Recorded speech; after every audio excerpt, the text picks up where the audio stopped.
শুধুমাত্র half cup চিড়ে থাকলেই কিন্তু আজকের রেসিপিটা বানিয়ে নেওয়া যাবে। এতটাই সহজ রেসিপি যে যে কেউ বানিয়ে নিতে পারবে। এই নাস্তাটা এতটাই সফট আর জালিদার হয় যে একটা খেলেই মন ভরবে না, মনে হবে যেন বারবার খেতেই থাকি। তো আমি এখানে হাফ কাপের মতো চিড়ে নিয়েছি, তোমরা কিন্তু বেশি করেও নিয়ে নিতে পারো। এবার এটা খুব ভালো করে 3 থেকে 4 বার পরিষ্কার পানি দিয়ে ধুয়ে নিতে হবে। এর ভিতরে কিন্তু একদম পানি নেই। এবার আমি একটা মিক্সার জার নিয়েছি আর এর ভিতরে সমস্ত চিড়েগুলো আমি এখানে দিয়ে দেব। আর এর সঙ্গে ওই কাপেরই হাফ কাপের মতো সুজি দিয়ে দিলাম। এবার যে কাপ দিয়ে আমি এখানে চিড়ে কিংবা সুজি মেপেছি সেই কাপেরই হাফ কাপ দই। টক দইয়ের কোয়ান্টিটিটা কিন্তু হাফই নিতে হবে। এবার সামান্য একটুখানি পানি দিয়ে খুব ভালো করে পেস্ট বানিয়ে নিয়েছি। এই পেস্টটা যেন একদম পাতলাও না হয়, আবার একদম থিকও চলবে না। একদম পাতলা যেন না হয় সেই কারণে কিন্তু পেশার সময় পানিটা কিন্তু খুবই ভেবেচিন্তে দিতে হবে। তাই আমি সামান্য পানি দিয়ে খুব সুন্দরভাবে পেস্ট করে নিয়েছি। এবার আমি এটাকে সাইডে রেখে দিচ্ছি, ততক্ষণে একটা চাটনি বানিয়ে নিই এর সঙ্গে খাওয়ার জন্য।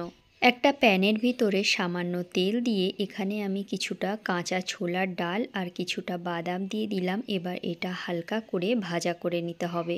দুটো জিনিসই কাঁচা ব্যবহার করেছি, তাই সামান্য ভাজা করা কিন্তু খুবই প্রয়োজন। এর সঙ্গে দুটো শুকনো লঙ্কা আর দুটো ছোট সাইজের টমেটো টুকরো করে কেটে স্বাদ মতো নুন আর সামান্য হলুদ গুঁড়ো, একটুখানি লঙ্কার গুঁড়ো আর সামান্য জিরের গুঁড়ো, এই সমস্ত জিনিসগুলো দিয়ে খুব ভালো করে একবার মিক্সড করে নিতে হবে।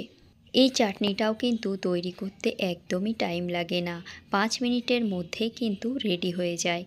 এবার আমি এখানে হাফ কাপের মতো পানি দিয়ে দিলাম। এবার এটাকে ঢেকে 5 মিনিটের মতো সিদ্ধ করে নিলেই কিন্তু চাটনিটা একদম রেডি হয়ে যাবে। যতক্ষণে এগুলো সিদ্ধ হচ্ছে ততক্ষণে আমরা নাস্তাটা এখানে বানিয়ে নেব। তো এখানে আমি ইনো পাউডার নিয়েছি। এই ইনোর কিন্তু প্যাকেট পাওয়া যায় আর সেই প্যাকেটের মধ্যে কিন্তু 1 চামচের মতোই থাকে। তো আমিও এখানে 1 চামচের মতো ইনো দিয়ে দিলাম, তার সঙ্গে স্বাদ মতো নুন, আর এটা অ্যাক্টিভেট হওয়ার জন্য সামান্য পানি দিয়ে খুব ভালো করে মিক্সড করে নিতে হবে।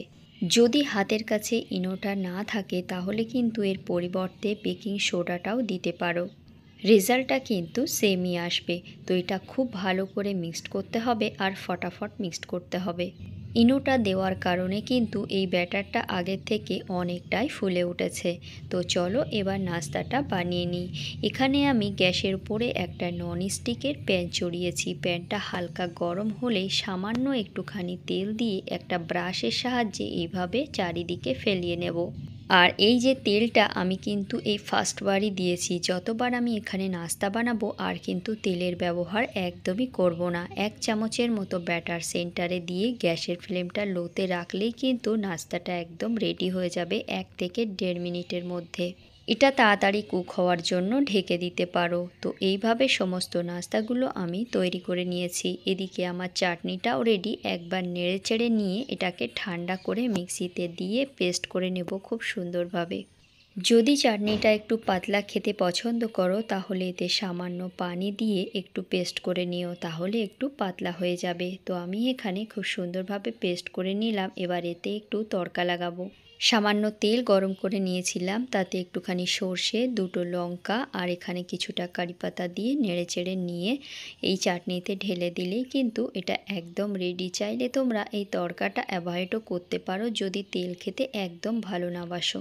এই নাস্তাটার সঙ্গে কিন্তু এই চাটনিটা খেতে দারুণ লাগবে, একবার হলেও বানিয়ে দেখো। এই চাটনিটা কিন্তু রুটি পরোটার সঙ্গেও সার্ভ করতে পারো। আর এদিকে আমার নাস্তাগুলোও কিন্তু পুরোপুরিভাবে রেডি হয়ে গেছে। আশা করছি আজকের রেসিপিটা তোমাদের ভালো লেগেছে। যদি একটুও ভালো লেগে থাকে তাহলে একটা লাইক করে দিও। আর দেখতেই পাচ্ছ নাস্তাটা কতটা নরম হয়েছে।